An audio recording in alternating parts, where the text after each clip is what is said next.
don't know what came over me. All of a sudden, I started feeling nauseous. The room was spinning. I wasn't sure if I was going to be sick or pass out. I'm Tom Stewart, and this is my paranormal story.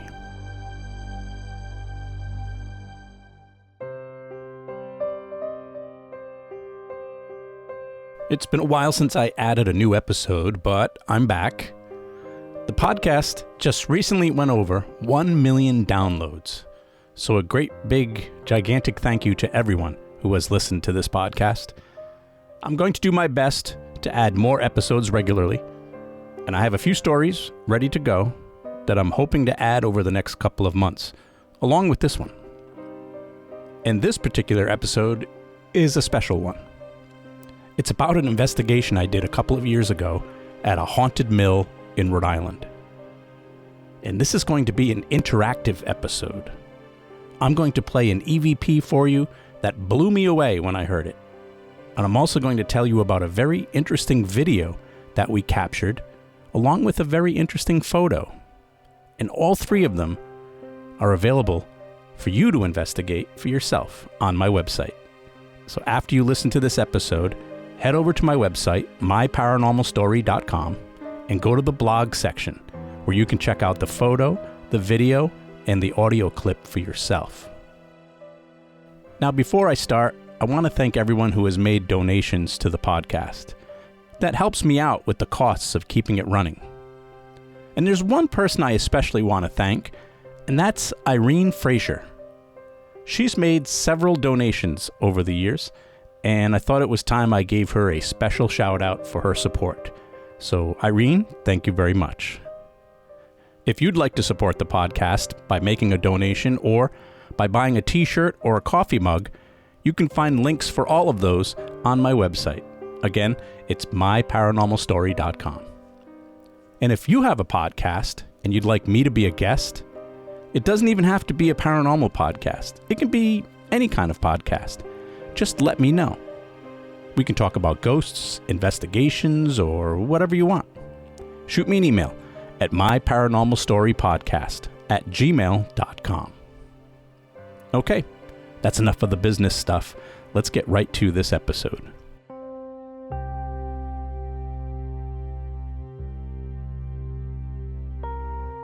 Sometimes while investigating the paranormal, you end up with more than you bargained for.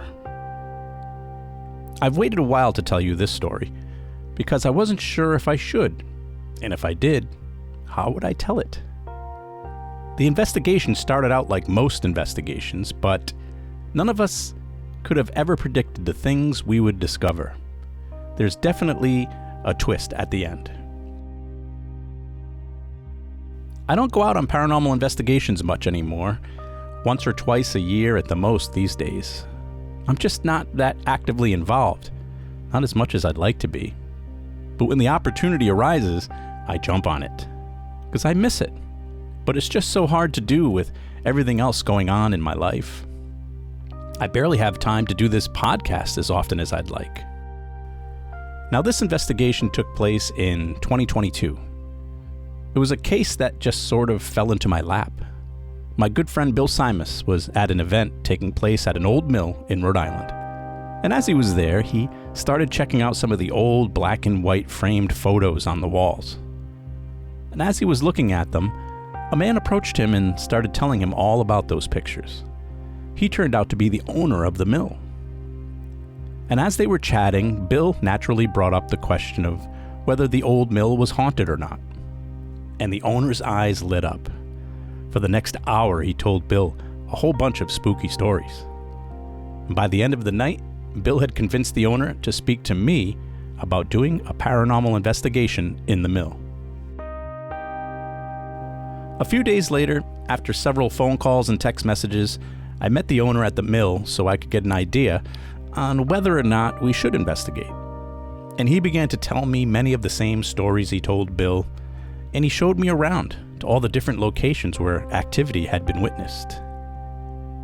Now, I should pause for a moment here and explain why I'm leaving the names of the mill and the owner out of this. Some personal revelations were discovered during this investigation, so out of respect and privacy, I want to leave everyone anonymous. I'm going to do my best to tell the story without revealing too many personal details. Plus, the building is an active business center, and I wouldn't want anyone going there trying to sneak in or anything. It was a cold February afternoon, and the owner took me on a tour that lasted well over an hour. The mill today has been converted into many different businesses, like most of the old mills in New England, at least the ones that haven't been torn down. All the offices and businesses on the first floor were closed for the weekend. In fact, we were the only ones in the entire building. The owner took me up to the second floor where his business was located. The entire floor had been renovated into small offices and workspaces. There was a main lobby in the middle which spanned from one end of the building to the other. And despite everything being modern, he was able to keep the building's rustic old look. It still had the original wooden floors, treated and much shinier now. The walls were still the original brickwork, and the ceilings and most of the doors were tall and majestic looking. Many of the decorations were old and antique looking too. Some of them were original to the mill, and some of them came from other historic buildings that the owner rescued at auctions and estate sales. He began by telling me about some of the many experiences his workers have had in the building. One of the stories that really caught my attention was his difficulty in keeping cleaning people on the job. Most of them end up quitting because of the things they experience there. The cleaning crews usually work at night, and apparently many of them were seeing and hearing things that made them so scared that they wouldn't come back. One of the more common experiences cleaning crew members and some of his office employees would have is that of an apparition of a woman that is seen walking from one end of the lobby to the other, always in the same area and always floating in the same direction, from the break room area towards one of the main offices. He estimates at least 15 to 20 different people have seen this ghost floating by, though he himself had never witnessed it. And he chuckled about it, but not because he didn't believe them. He had had his own run-ins with the ghosts too.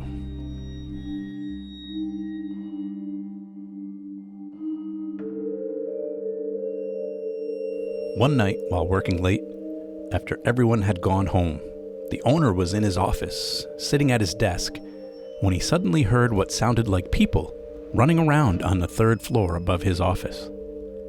How they'd gotten up there, he had no idea. But he was so sure that there were people up there that he called the police and had them search the whole building. But there was no one found, and nothing seemed to be out of place. So the police chalked it up to animals, perhaps. But the owner knew what he heard wasn't animals. And then a few nights later, it happened again. Just like last time, he was alone in the building, sitting at his desk, and he heard footsteps above his head. It sounded like 2 or 3 people literally running around on the third floor. This time he called his wife, and he told her what was happening and that he was going up there right away to confront them. He told her to call the police for him as he grabbed a baseball bat from the corner of his office. He hustled up the stairs and quickly unlocked the door, hoping to catch the intruders by surprise. But when he got up there, the entire floor was empty. There was no way they could have gotten away that quickly, even if they had heard him coming. He searched and couldn't find anyone. And then he searched again with the police after they arrived, and still nothing was found.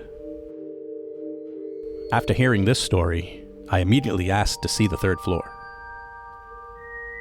We went up the stairs and he unlocked the large door, and we walked in, and there was literally nothing up there.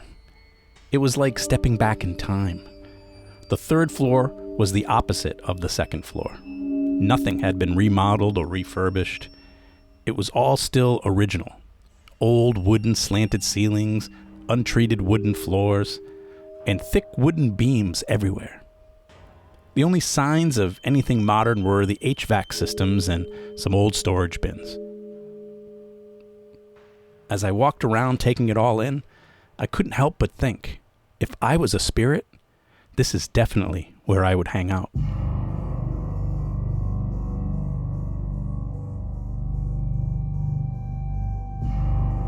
As we headed back downstairs, I continued asking him more of the standard questions I ask during interviews. Like, has anyone ever died in the building?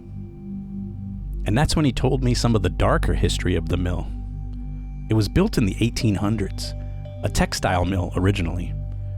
It was owned by a rich family that employed mostly immigrants and young children, like most of the mills of that era. He said he had heard a story about the mill's tower, and how it had caught fire one time many years ago, and that a little boy supposedly died in the fire. And he couldn't back it up with any documentation or anything, but as the story goes, the owners at the time quickly rebuilt the tower, which some people felt was disrespectful to the little boy's family. And a short time later, the tower suspiciously caught fire again. And some claimed it was the little boy's spirit who caused the second fire. Eventually, the tower was rebuilt a third time, but this time a bit shorter and a lot safer. And so far, there have been no more fires. But people wonder if the little boy's spirit is still attached to the tower. When he asked me if I wanted to see it, I immediately said yes. And before I knew it, we were walking through a maze of hallways and back rooms, eventually ending up at the base of the tower.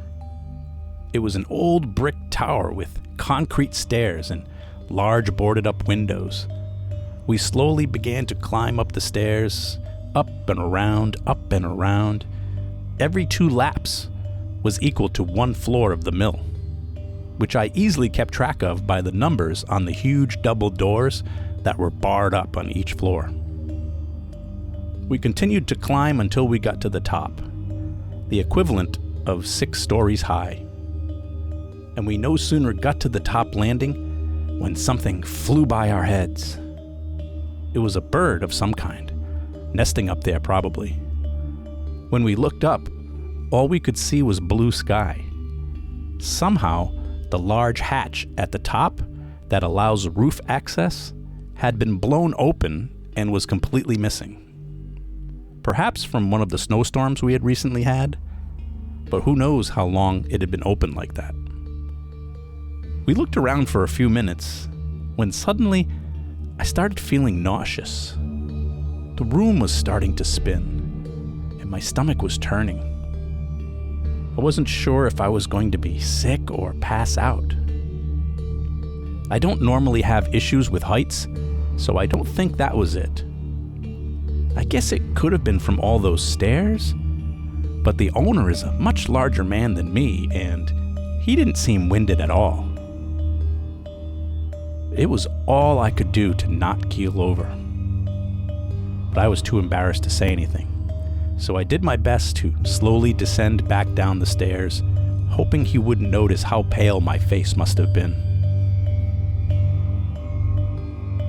Once we got back down to the second floor, I felt fine again. Until suddenly, out of nowhere, some guy darts around the corner and scares the daylights out of me. It was the handyman. And the owner started to tell him about the hatch in the tower being missing and a few other tasks that needed to be done, and it gave me a chance to sit down and get my bearings. Honestly, I don't ever remember feeling nauseous like that in a haunted place before. The owner introduced me to the handyman, and he began to tell me about some of his experiences in the mill too. He had also seen the apparition of the woman on the second floor many times. He would often work during the night, and occasionally would even sleep there during snowstorms, so he could get up early to plow the parking lot before employees got there. And he said the ghost spooked him the first couple of times, but he eventually got used to her.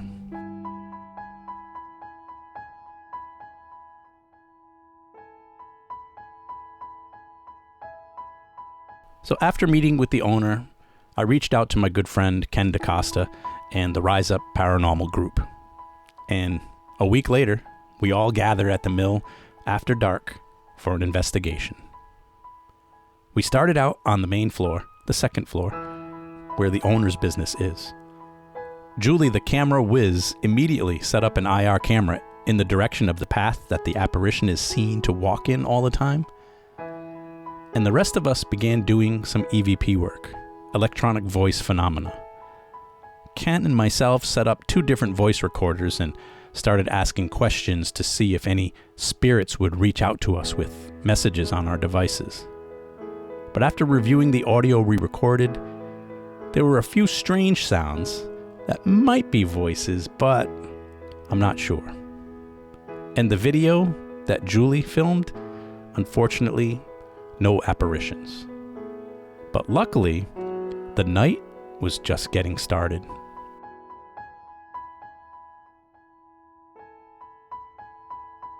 I was thrilled to have Cody Desbian and Satori Hawes on the investigation with us. They're both excellent investigators and always fun to have around. Cody and Satori, better known as the paranormal couple in the paranormal field and on the internet, they decided to try their knocking method in the break room area on the second floor. If you're not familiar with their knocking method from the TV show Ghost Hunters or the many viral clips on the internet, Cody and Satori have this ability to make contact with spirits through knocking sounds. They'll face each other, holding hands, and ask spirits to knock in response to questions. Sometimes it's just knock once for yes, twice for no, but they'll also call out the alphabet 1 letter at a time and have the spirit knock on certain letters to spell out words they're trying to communicate. And I've mentioned them and their knocking method before on previous episodes. It is a remarkable thing to witness in person, and when it works, it can be a great tool for gathering information on investigations. On that night, Cody and Satori were able to make contact with a male spirit named Harold. And according to Harold, he had worked in the mill back in the early 1900s. And through this knocking method, Cody and Satori were able to get Harold to spell out certain answers to our many questions, and he even asked some questions himself. He was very surprised that we were able to make contact with him. I mean, no more surprised than we were. And thanks to Harold, we were able to determine that there were several active spirits in the mill, not just him. He told us that he too had seen the apparition of the woman who walks across the lobby, but he said that she never speaks. That's all she does is walk back and forth, which sort of backs up our theory of that apparition being a residual haunting, which is a ghost that isn't really intelligent or of free will, but more like an imprint in time. It's sort of stuck on a loop, doing the same thing over and over again, probably something they did many times when they were alive. Harold also told us that he wasn't one of the spirits who knocks papers off of people's desks either. When we asked him if he was capable of doing that, he said he would give it a try. So we decided to do an experiment. We opened up a few magazines and placed them on a table in the break room. And Julie set up another one of her IR digital video cameras on a tripod, and we placed a K2 meter next to the magazines. A K2 meters measure fluctuations in electromagnetic fields. So we kindly asked Harold if he would try moving the magazines at some point during the night, and he agreed. On the following day, when we reviewed the video footage, not long after all of us had left the room, the video camera recorded something pretty interesting. Probably about 20 minutes into the recording, the K2 meter started flashing for no reason. And at that exact moment, if you look closely, you can see one of the pages of one of the magazines sort of just slightly moving. It almost looks like someone was pressing down on it, trying to pick it up or move it. And at the same exact time, that the K2 meter was lighting up. It was very strange because the video recorder recorded that table for over 2 hours, and this instance was the only time that the K2 meter flashed or the magazine moved. So I really can't explain it. And no one ever went in or out of that room the entire time.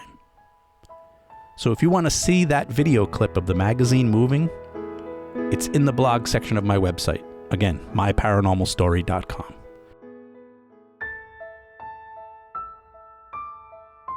Throughout the night, we kept having strange things happen.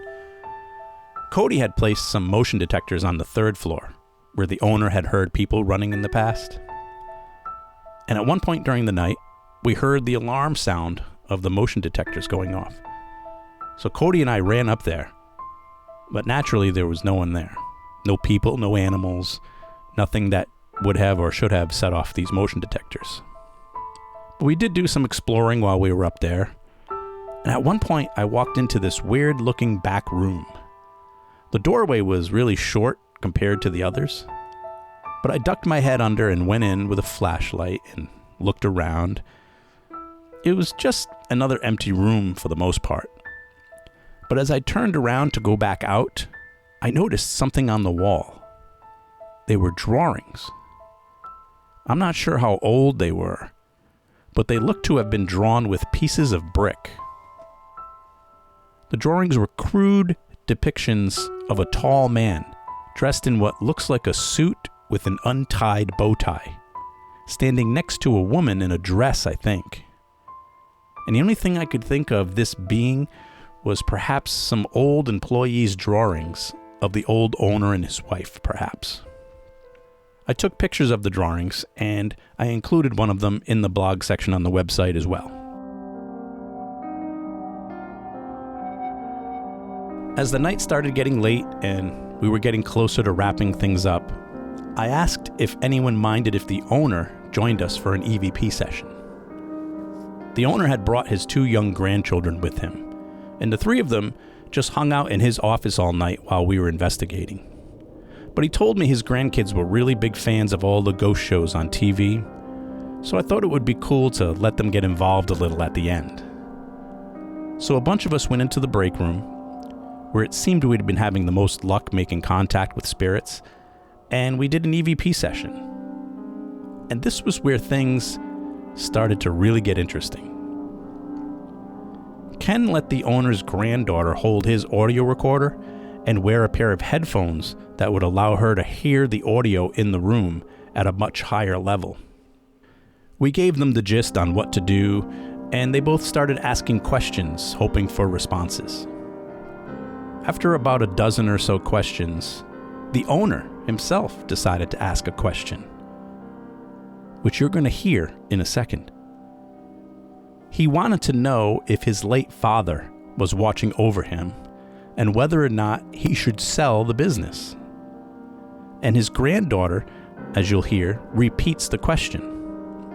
And then on the audio, we got a response, a clear one. After reviewing the audio, I found a voice that seems to be intelligently answering their question. I don't want to tell you what the voice says. I want you to hear it for yourself. So a few seconds after the granddaughter repeats the question, you're going to hear a voice right before she speaks again. Now I bleeped out names, but you should be able to hear everything else. Here's the clip. Give it a listen. Ask him if my dad watches over me and whether I should sell. Do you think that should sell and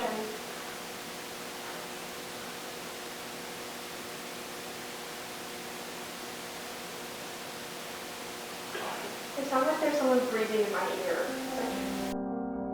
Did you hear it? It's a male voice with a one-word answer right before the granddaughter speaks again. I'll play it one more time, and this time I'll turn it up a bit. It sounds like there's someone breathing in my ear. To me, it sounds like a male voice saying don't. and it's right before she says that she heard what sounds like breathing. If you want to give it a few more listens, the clip is also in the blog section for this episode on my website. And try listening with headphones to get the full effect.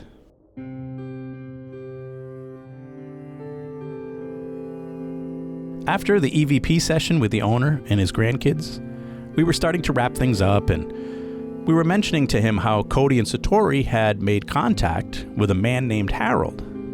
But the owner didn't have any records of employees that would go back to like the 1920s to verify it. But he was curious to see Cody and Satori's knocking method. They were getting tired, but they decided to reach out to Harold one more time while we were in the break room with the owner. And luckily, we were able to speak to him one more time briefly. He mentioned that he really liked all the changes that the owner had made to the building and that he thought everyone who worked there was nice. And we all thanked Harold for speaking with us before he left. But then out of the blue, a different spirit suddenly wanted to speak. There was a flurry of knocks coming from the corner, as if someone was anxious to be heard. And this was when things really took a turn. It's not uncommon when Cody and Satori are doing the knocking method for spirits to come through who aren't related to the location we're in, but to a person who's in the room with us. It hasn't happened to me yet, but I've learned that anytime you investigate with Cody and Satori, there's a chance you might unintentionally hear from a past loved one. But this one was for the books.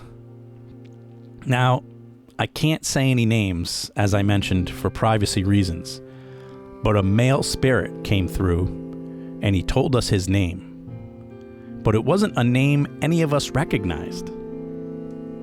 Until I looked at the owner. His face was pure white.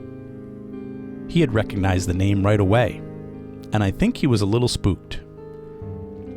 They didn't know each other, but he and the spirit had something in common. Or someone in common, I should say.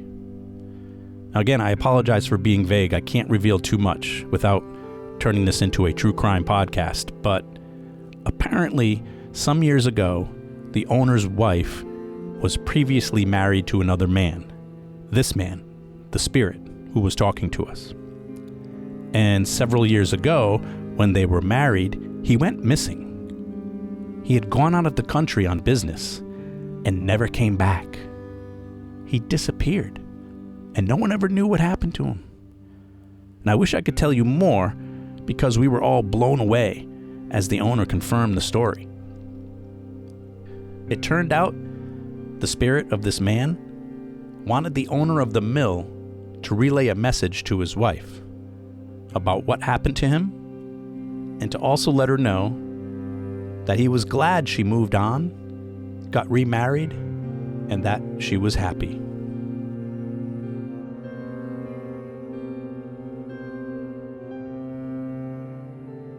My Paranormal Story is written, produced, and narrated by me, Tom Stewart.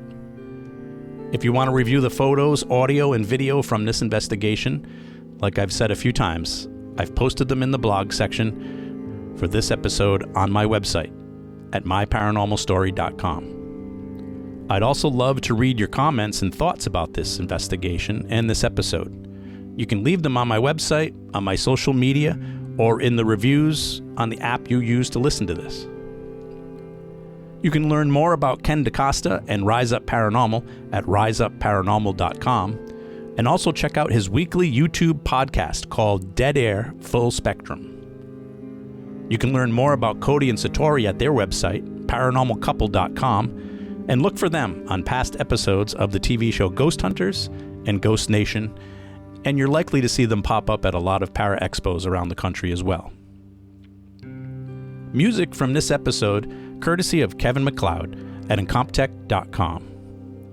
If you enjoy my stories and would like to support the podcast, please visit my website at myparanormalstory.com and click on the donate button. Or if you want, I also have t-shirts and coffee mugs for sale. Unfortunately, podcasts cost money, and your support helps keep the podcast running. And every little bit helps, so thank you. You can also check out my book called The 10 Best Tools for Ghost Hunting. If you've ever wanted to learn more about the gadgets used in paranormal investigation, you can check it out on Audible, Kindle, or Amazon.com.